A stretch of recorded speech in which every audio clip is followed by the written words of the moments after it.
islaamu maatiin ala ture waan yookiin waan biraa ilaallatan ta'eef sun ta'u sun dogongora anuu dogoggora jecha hanna jedhu kana ragaa walii wanni si bira jiru yoon jiraatin dogongora jedhii bira tari dubbii tana gabaabsa midhaamsa kiyya garuu walirratti hin banatin ayyee tole inni kan biraani galatoomisan dubbachuu barbaadde atiyyuu dubbatteetta walii galle bakki kuni haaree miira keessa galee gocha amootu harka hanna bare doluuti socho'a isa jechisiise waan jedhudha kan irraa fudhannu waliigala garuu jechi sun dogongoraa jechuudha waliigalleerraa waan kana bakka kanatti waliigallee gara amootti achi ceena okay asirratti waliigalleerraa heeydar waliigalleerraa lolua मेरा देव ustaz arki anna bare doluu socho'a kan inni jedhee fi sababa inni kana godheefidha sababa kanaafidha waan ta'eef inni kun dogongora anis jecha kana obboleessi keenya sababa inni bakka hin taane dhaqee dhaabbateef jecha kana fayyadamuun isaa dogongoraa dheen fudha akkasumatti ustaz yoo ali ragaa ittiin dhabne dogongora ta'uu itti himna yoo ali ragaa qabaatan immoo yookaan keessaan nutti mul'isu ragaan sun immoo kan kaleessa harki anna baree jedhee bar kan kaleessa darbedha ragaan sun ragaa kana waliin kaasnuu jenneen kan kaleessaatu ragaa qaban ragaan inni islaamummaan ala waan fedhe yoo dalagu taate waan tokko nam tokko as dhufee isa gaafachuu hin danda'u kuni islaamummaadha tigalee islaamummaan duratti waan inni dalage dabreera mucaan akka guyyaa harmaa garaa haadhaati gadi bu'eetti kun anaa miti ka jedhe kana hadiis waan fedhe dalage yoo haqni namaarra jiraate irraa kafalla bilaa shakka kanaan alatti wanni ragaa isaa saniin duraan fudhachuullee waan qabnatti ustaaza wanti tokko ka asirratti dabaluu barbaadu dhugaa akka shari'aatti illee gaafachuu illee baanu akka namaatti nam tokko fakkeenyaaf amantaa biraa keessatti yookaan hannaan beekamu yoo ta'e san gubbaa dhaabbadhee jedhes ana akka kiyyatti anaaf ragaadha anaaf kaleessa hataa waan tureef ragaan akkasii waan jiruuf san gubbaa dhaabbadhee jedhe malee har'a hateeti miti har'a hatee osoo hin taane amma dura hataa ture sanittiin fedhe yoo jedhe amma kana jechuun amma hate jechuu hin ibsu akka kiyyatti saniifuu asirratti darana kan tani takka dubbadhu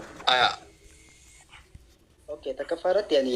bakka kana tokko hin barbaanne dubbachuun barbaanne maaliif jennaani waa hedduu nyaatan malee waa hundan dubbatanii jette firamooni beekamaan irra dibeetuma deeme garuu ani waan isin na gaafataniif deebisaa kan dirqama waan jinnara jiruufi dubbadhe malee ani waan kanallee dubbachuun barbaanne jechuudha yoo immoo maaliif dubbadhu maalirra jettee maal jettani takka ragaa gabbaasuu dandeenya jechuudha malee nu bira jira waan ta'eef takka ragaa gabbaasuu dandeenya ammallee yooniif ragaa nu baasii jettan amma isinii baasuu danda'a jechuudha sanii hojii wal qabatee ijoolleen teenya jechuudha hatta ijoollummaan islaamaatu namni irra duulaa ture jira namni arrabsaa ture jira nakeeqaa ture jira waan nan poost godhe irratti jechuudha namoota hedduun arrabsaa ture namoota saniifillee akka deebisaa kennuufi ani ragaa yoo nagarsiisetti ragaa qabuu danda'a jechuudha ayyi ali galatum ustaz ahmad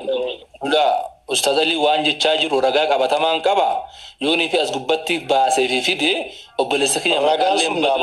naaba'uu qaba kanan kaleessa hataa tures kana nama hates ragaan sun naaba'uu qaba uummata 800 irratti ragaan hate ragaa duukanaaf amma kun miidiyaa irra keessaan otoo hin taane miidiyaa kana irratti ragaan kaleessas hate arras hate ammoo si gaafata irraa bar bismillah mucaan maal ta'e isuma gaafachuu jirraa bar nuti hay isuma si gaafachuu jirraa bar I think Ustaz Ali rawananu bade Lula fi Ustaz Ahmad.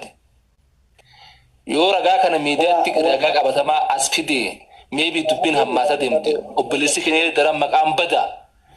ragaa kana keessaan yoo isin qofatti himee dubbii kana sumaan shaffannee auf yoo goone waan jirutti fakkaata akka kiyyatti. Ammoo laa wanni fide haa galu ragaan asaa dhufu waanan fudhadhu yoo hin qaffala yookaan beellamatti qabadhanatti fakkaata yaanni jira. Ayyee ani bakka kana irratti mooti wanni shafaafannee bira qaata bahee bar jechuun shafaafannee bira tarree jenne namni nurratti haasa'u nama 800 already baheera bakka kana irratti onnaan jechuu barbaadu waan inni islaamummaan duratti ture akka ragaatti fudhachuun hin danda'amu. Waan in abbaan fedhe fidi osoo amoonoo fidi jedheen anjaatummaa tana keessaa kaleessa kana haate naaf baasu no dhugaan waalamuu hin qabu nama 800 kaleessa kana haates naaf baasu kanan har'a haatellee dhagaasaa fi lafititti naaf baasu naman haate sana duukaarra abbaan haatee fi akaawuntiitti haate sana naaf baasu yoo dhugaadhaaf dhaabbanna dhugaaf dubbachuu dhuftan taanaan naaf ba'u akkanaa ba'uun barbaada. Amoo dhagaye an amantaa kiyya hordofa malee dhagaye amoo bakka tana dhagaye an amantaa kiyyaan hordofa malee yaada keen hordofu yoo si himachuun barbaachise warri ati amantaa irraa dhuftee sun ragaa waliin si himachuu danda'a malee aliin waan ati kalee keessa turtee fidee si himachuu hin danda'u yoo si himachuullee barbaachise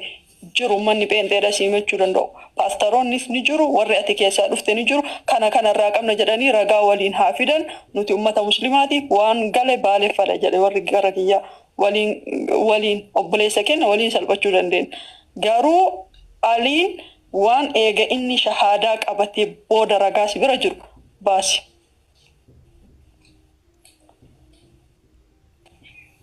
Takka hattummaa jechuun sagaleen koo jira miti? Jira. Okay. Takka faarratti hattummaa jechuun waa nama jalaa hatanii fiiganii jechuudha. Garuu ammoo maallaqa inni nama gaafachaa ture barreeffamaan haa ta'u maallaqa inni nama kadhachaa ture jechuudha. Egaa islaamummaatti dhufee maallaqa nama inni gaafachaa ture ijoolleen shamaraa nama karaa keessaatiin na gaafatte akkana amoonni maallaqa na gaafate akkana Dubaay fiin deema. Egaa dubbadhu jettanii numan dubbadha maaliif jennaan dirqama naafidi barreeffama duukaa naafidi namicha duukaa naafidi rabbiif jedhi dhugaa koon jallisiin. Amoon banatiin amoo maayikii cufi amma malee hin banatiin yoo ati banatte ana asirraa gadi bu'a hin banatiin dubbadhu alii waan jedheef qaban banatiin amoo dubbadhu alii. Nama inni jechuudha garaa keessatti maallaqa gaafachaa ture namoota hedduudha jechuudha. Fakkeenyaaf ijoollee shamaraa nutti dhuftee gara keessaatiin jechuudha. Amoon akkanatti maallaqa nu gaafate akkam goonaa jennaan hin arginaaf hin jedhan waan hin jee maaliif hin dhoosaa miti hin arginaaf hin jee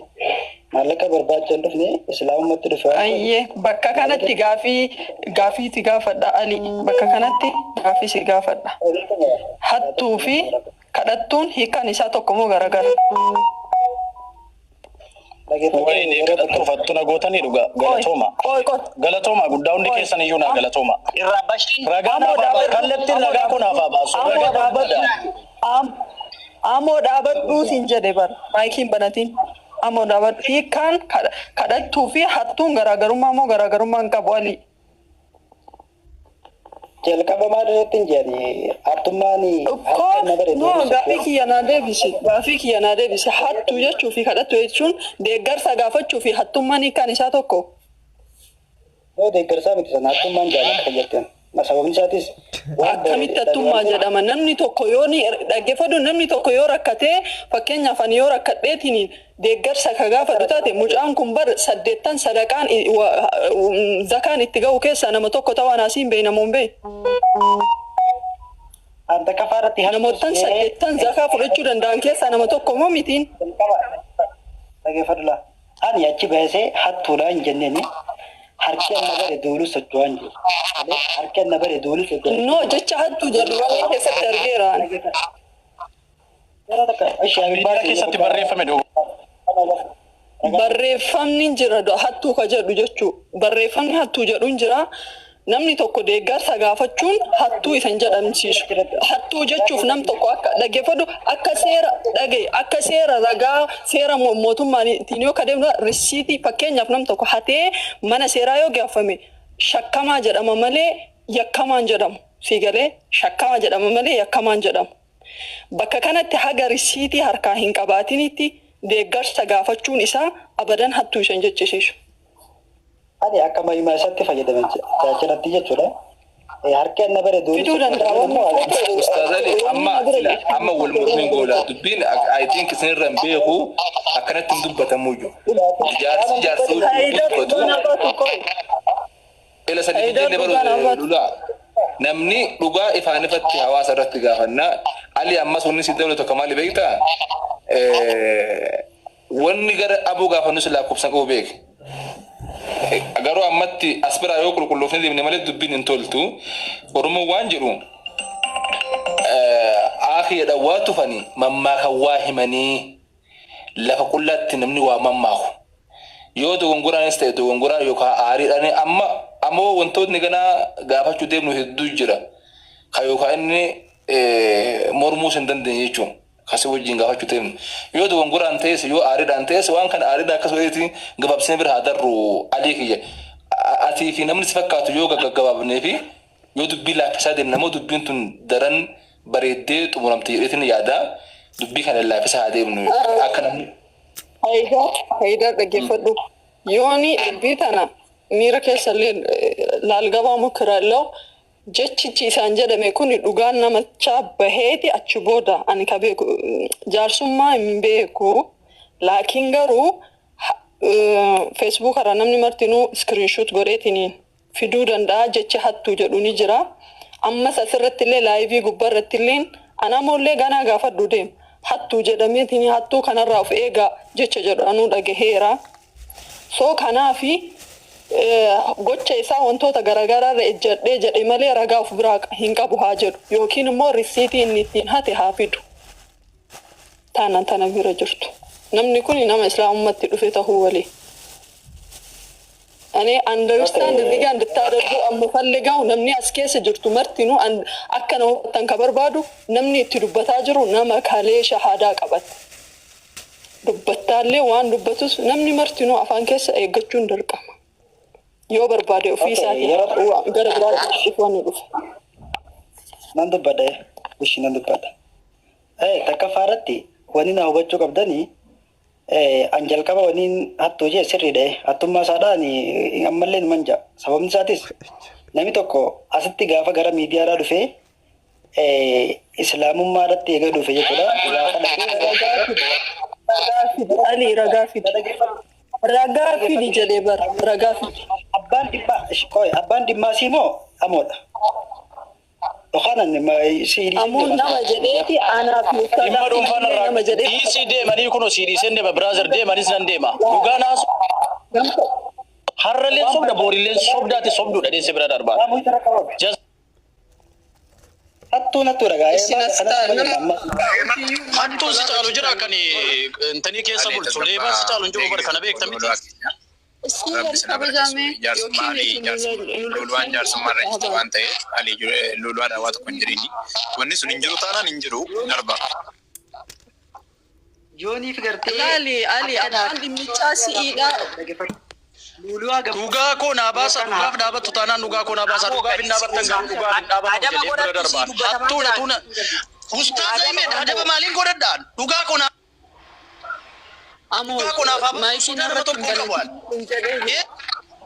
Amo maikin banatin. Sodaa isheen qabu dhugaa koo qofan barbaadaan. Akkoo dhugaa keessii baasnaati maikin banatin. Ali atilleen wanni jechuun bakka kanatti bar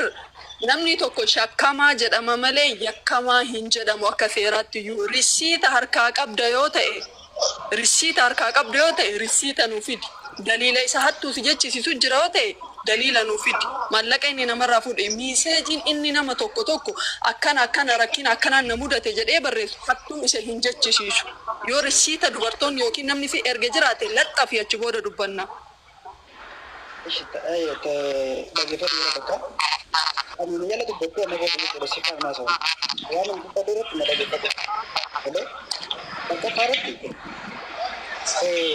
Ani hadii irratti hattuu akkuma islaamummatti dhufe waa kadhachuu eeganni waa kadhachuu galee namoota adda addaa jechuudha saahibbootan kiyya namoota meeqa shamarrallee akkasuma dhiirallee gaadhamnaan eegan namni gartee isaadhaaf kuma doohaan biirri isaaf kan dhabamnaani islaamummatti qishnaa godhuu galee islaamummatti godhuu galee karaa inni dhufee khabaree karaa inni islaamummaa irraa ba'ee raajii wajjin ani raajiidha maal biyya jirratti waan hin taane dalagaa asirratti immoo dhufee Nabi Muhammadin agarsiisu ani muslima ani islaamummaa irraa gartee gara hin gallee fakkeessin dhugaa koo dubbadhu fakkeessin ragaa na bira Amoon banii. injiru ragaa san na bira tarrabsa marra ishiba bas bas kafare Ali. kana caaltu Ustaz. Ali dhaggeeffadhu. karanii dhufa Dhimma inni Muhammadii fi dhagaye.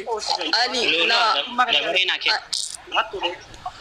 dabarina ke lulu atakka Ustaz Ahmad. boleh ki Ali na dagarta Hubataa jiru aande laawranna Ustaz Ahmad na dhaggeeffadhu ta'e agasii itti himtaati. Ana balii walii galuu hin dandeenye. Namni Nana tukisa koi koi lulu amo maikin banatin Ali si kofa duka da kanina so nam to kokka maikin banan ne dara gala to mal pada ayye ime boleh ki Ali dagarta ba aiwa ulfaadhu ela ati arki hanna bare doluti socho jedheen fayyadamee jette akkas jette hattuudha jette post goote postiin sun kan keedha saa akkasimoo akkasmi tabba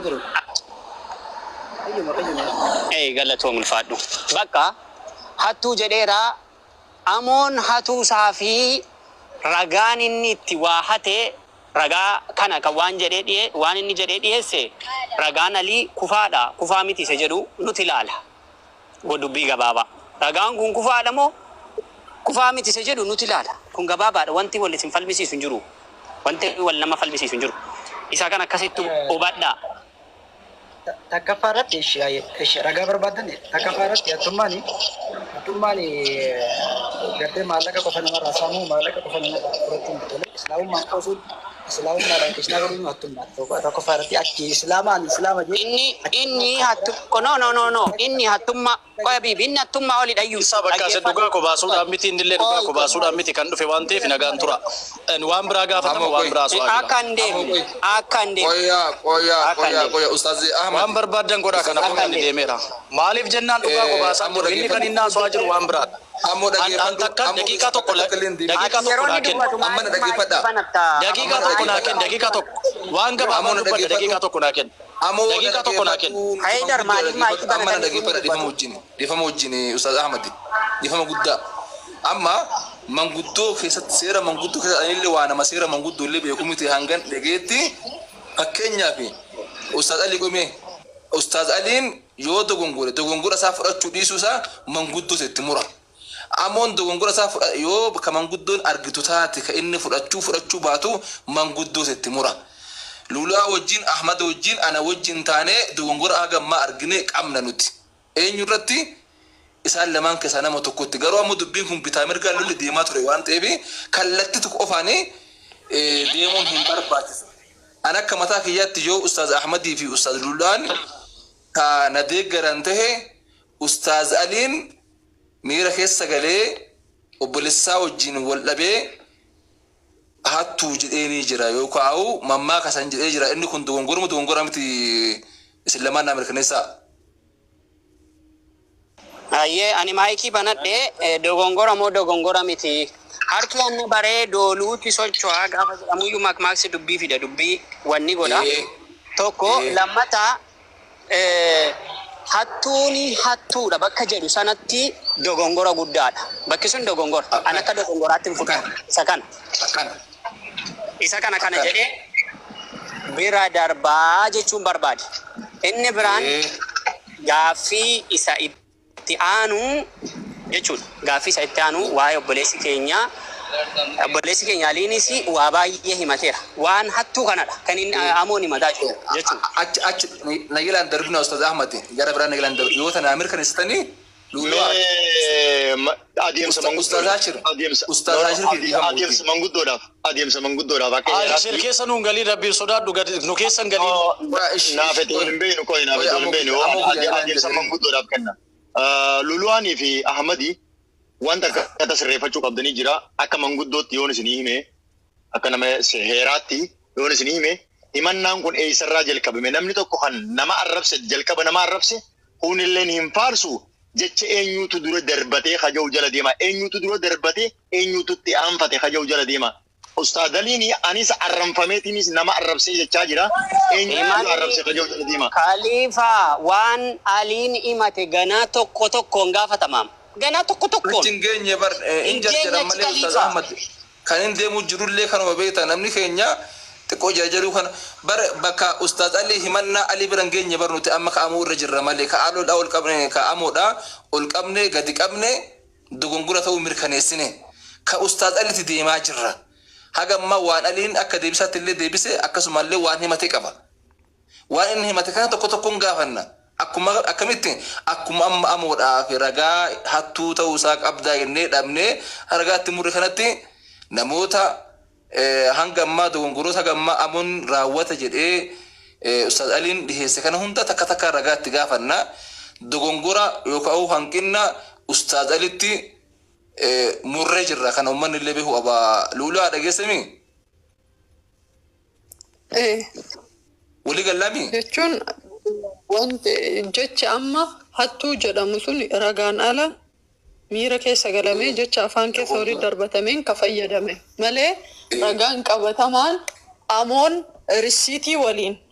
gara mallaqaatiin keessaahu eega islaamummaa seenee nama tokko irraallee fuudhe nama tokko birallee hin jiru. Yoo jiraate immoo Kamisee jimaali immoo akka deeggarsatti. Yoo jiraate immoo namni jechuu danda'a. Malee hattuu ka jedhu kun miira keessa galameeti malee ragaan alaa jechuudha. amma immoo Ustaad Aliin Ustaad Aliin ragaa baasu naabaas ragaa akkanitti hate maaliif akkamitti akkan hate eenyurraa akkan hate namicha hojii ragaa naabaas editingiituun fayyadamin editingillee dhagay bakka kanatti hin baaftaa sokkee tokkoffaa editingiin ni jira lammaffaa dhageeffadhu ani haasoo soba kana ani haasoo beela dibaa kana beekan olee soba yooni fi alluudhaa yoo sira jiraate naasoo hin deebiin ragaa qofa baasi atam moduu dhiisi ragaa qofa baasi namicha wali ammoo isa tobbolee Soomaaliyaa situ ragaa gaafata minaan ala sawunu baalla inde si gaafata ragaa gaafata jirru nuti ragaa gaafachuu jira ani amoodha kan ajaa'ib maaliif adaban godhatu tamo toban jennu Ustaad Aliin nuti namni tu goggora nama ni tu goggora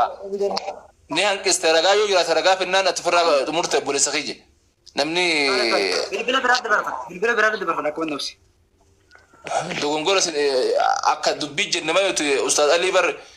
nu dura wal beekan akka nama tokkootti haqa yoo ta'e dhugaa yoo ta'e immoo namni isinirra nu barsiise illee hin jiru akka manguddoo tokkootti eegas dhufe namuu dirqama laaluu qabna dirqama dogongora jechuu qabna wal jaalalli kenna wal kabajni kenna firummaan kenna ollummaan kenna akkuma jiru ta'e jechuu kiyya yoo ragaan jiraate waan ati dogongorteef hin qabdu ragaa qabda waan ta'eef kanaaf amoo atilee tasgabbaa yoo boleessa kiyya maayikii bana dhugaaf hin jenne si kennu deemna kun waa hedduu si gaafachuu deemna humannaan Aliin kaasee fi akkasuma namoonni baay'een kaasaa jiran hedduudha. Isa kanaaf ammoo ragaa kennuufuu yookaan ammoo deebisa kennuufuu qophaa'ee tabiibii kiyya tasgabbaa'ee miira keessaa bahe. Ali seeguu jirra Ustaad Aliin.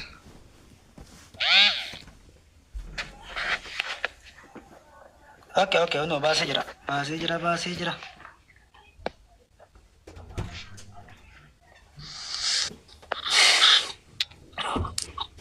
ammoo ragaa kana Ustaad Ali haala dandeenyeen sodaan rabbii sibiratti amaana waan kana maqaballeessa aariidhaaf dallansuudhaaf kan taane Ali nagaarta Ali naguddisiis dhagaajire abbaan nagaarta dhagaajire habibi salaamu alaykum